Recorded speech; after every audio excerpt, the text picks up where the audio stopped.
Plus two സയൻസിലെ കുട്ടികളോടാണ്. Plus 1 result ഈയിടെ വന്നു അല്ലേ? അപ്പോൾ റിസൾട്ട് വന്നതിന് ശേഷം ഒരുപാട് കുട്ടികൾ പറയുന്നത് കേട്ടു, എനിക്ക് A+ കിട്ടി, അല്ലെങ്കിൽ എനിക്ക് A+ ജസ്റ്റ് മിസ്സായി, ഞാൻ തോറ്റുപോയി എന്നൊക്കെ പറയുന്ന കുട്ടികളുണ്ട്. അപ്പോൾ നിങ്ങളൊരു കാര്യം മനസ്സിലാക്കുക, തോൽവിയും ജയവും അതുപോലെ ഗ്രേഡും ഒക്കെ തീരുമാനിക്കുന്നത് പ്ലസ് 1 മാർക്ക് മാത്രമല്ല, പ്ലസ് 2 മാർക്ക് കൂടി ചേർത്ത് വെച്ചാണ്. ഇപ്പോൾ പ്ലസ് 1 നിങ്ങൾക്ക് തോറ്റുപോയി എന്ന് പറയുന്ന ഒരു കുട്ടിക്ക് ചിലപ്പോൾ 1 മാർക്കിനാവും തോറ്റിട്ടുണ്ടാവുക.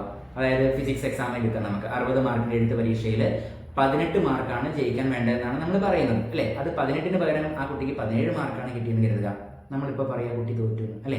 പക്ഷെ ആ കുട്ടി ശരിക്കും തോറ്റിട്ടുണ്ടോ? ഇല്ല.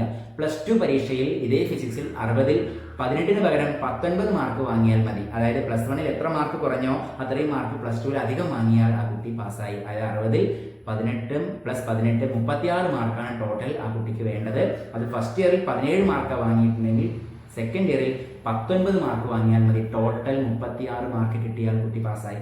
അപ്പോൾ നിങ്ങൾ പറയൂ, പ്ലസ് 1 നമുക്കൊരു കുട്ടി തോറ്റു എന്ന് പറയാൻ പറ്റുമോ? ഇല്ല. പ്ലസ് 1 എത്ര മാർക്ക് കുറഞ്ഞോ അത്രയും മാർക്ക് പ്ലസ് 2 കൂടുതൽ മേടിക്കുക. ഇത് രണ്ടും കൂടി ചേർത്ത് ടോട്ടൽ 36 കിട്ടിയില്ല എഴുത്ത് പരീക്ഷയിലെങ്കിൽ ആ കുട്ടി പ്ലസ് 2 കഴിയുമ്പോൾ റിസൾട്ട് വരുമ്പോൾ തോറ്റുപോകും. അതുപോലെ തന്നെയാണ് A+ന്റെ കാര്യവും.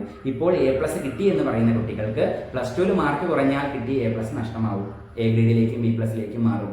ഇപ്പോൾ B+ഉം Aയും കിട്ടിയ കുട്ടികൾ, പ്ലസ് 1 Aയും B+ഉം കിട്ടിയ കുട്ടികൾക്ക് പ്ലസ് 2 നല്ല മാർക്ക് കൂടുതൽ മാർക്ക് മേടിച്ചാൽ ആ ഗ്രേഡ് A+ലേക്ക് മാറാം. അപ്പോൾ പ്ലസ് 1ഉം പ്ലസ് 2ഉം ചേർത്ത് വെച്ച് ടോട്ടൽ മാർക്ക് 200ൽ ഒരു സബ്ജക്റ്റ് 200ലാണ് മാർക്ക്, 200ൽ 180 അതിൽ കൂടുതലോ കിട്ടിയ കുട്ടികൾക്കാണ് A+ ഉണ്ടാവുക. രണ്ടും കൂടി ചേർത്ത് വെച്ചാണ് നിങ്ങളുടെ ജയവും തോൽവിയും ഗ്രേഡും എല്ലാം തീരുമാനിക്കുന്നത്. അപ്പോൾ നിങ്ങൾ പ്ലസ് 1 മാർക്ക് കുറഞ്ഞ കുട്ടികളുണ്ടെങ്കിൽ പ്ലസ് 2 നല്ലോണം പഠിച്ചോളാം. പ്ലസ് 1 ജസ്റ്റ് ഗ്രേഡുകൾ മിസ്സായ കുട്ടികളുണ്ടെങ്കിൽ പ്ലസ് 2 നല്ലോണം പഠിക്കുക. 1200ൽ ഏറ്റവും കൂടുതൽ മാർക്ക് മേടിക്കാൻ തന്നെ പഠിക്കുക. നിങ്ങളുടെ ഗ്രേഡുകൾ ഓട്ടോമാറ്റിക്കായിട്ട് വരുന്നതായിട്ട് കാണാം. Okay, all the best.